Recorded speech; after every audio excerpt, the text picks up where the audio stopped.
In this video, we're going to talk about the range of quadratics. So remember, the range is the y values you get out of your function. And oftentimes the easiest way to find range, it's not going to be like really nice setting up an inequality like it is for domain. Range, a lot of times I graph it and just look at what y values I hit. As we look at this function, x plus 4 squared minus 6, we can graph it.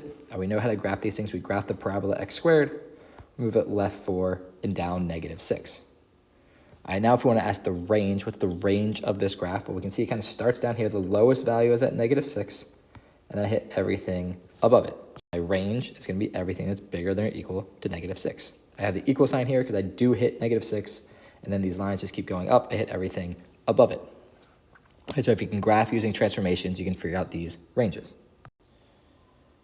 All right, so it's all dependent on that vertex, that bottom portion or that top portion of your quadratic. That kind of helps you determine the range. And recall that we can always find the vertex using the formula x equals negative b over 2a. That's the front half of the quadratic formula, and plugging it in to get the y value.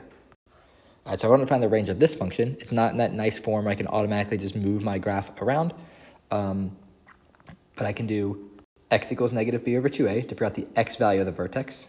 So b is negative 4, a is 2. All right, so I plug that in and I get 1. So the x value of my vertex is 1. And then I take that 1 and put it in for my x's, and when I simplify, I get 3.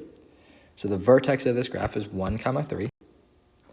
And if it's 1, 3, that y value 3, I have a parabola emanating from it, and that's going to be my range is bigger than or equal to 3.